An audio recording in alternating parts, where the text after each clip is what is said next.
Time for the market report. Prices still going up. That's right, Mike. And some new USDA reports that may be feeding the bulls. But first, the numbers. What were the week's biggest gains and losses? And then some new USDA reports to supplement the WASDE. What do they tell us? And finally, continuing our bird flu talk, an overview of Mississippi's poultry industry. So, markets closed the week still on the upswing with a few exceptions. Let's take a look. The week's biggest gain, lean hogs up over 5.5 cents and over 6 3/4 increase from the previous week.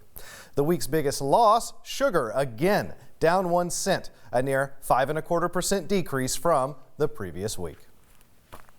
So last time we had the WASDE, this time we have several row crop reports that give us a deeper look into the production and stocks. Here's Bella Bingham with what they had to say.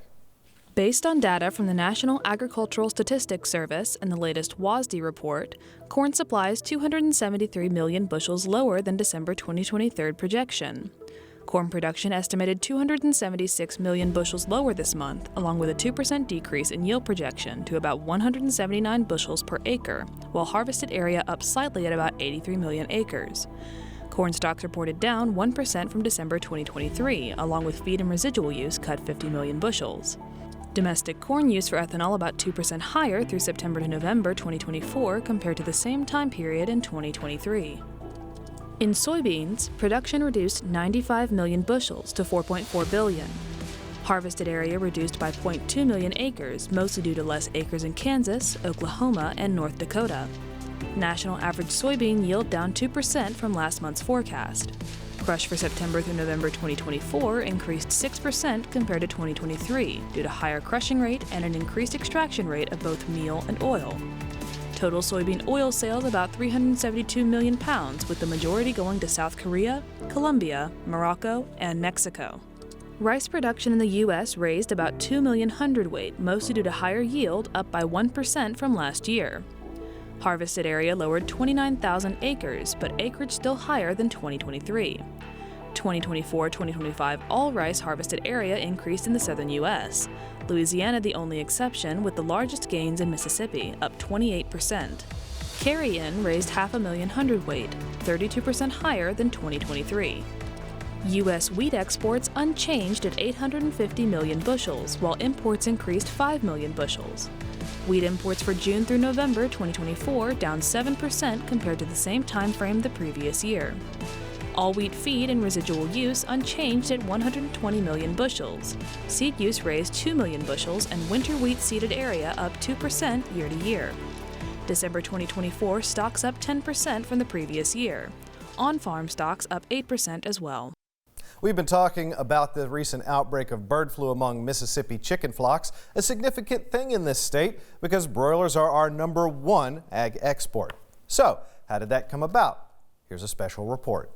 You might not know it, but Mississippi is one of the largest broiler chicken producers in the country, number 6 in the nation as of 2024, and one of 20 that produce 93% of the national total. In 2023, poultry and eggs generated $3.52 billion. How did that come about? What makes Mississippi so involved with chicken production? We need to go back to the last century to find out. During the early 1900s, the breed of a chicken was more important than its ability to produce eggs.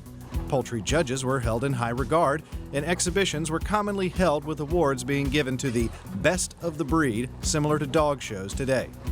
In the 1920s, crossbreeding began so commercial poultry operations could find chickens who were the best layers.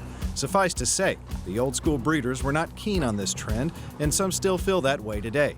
However, research has indicated that crossbreeding has helped create the commercial chicken varieties we use today.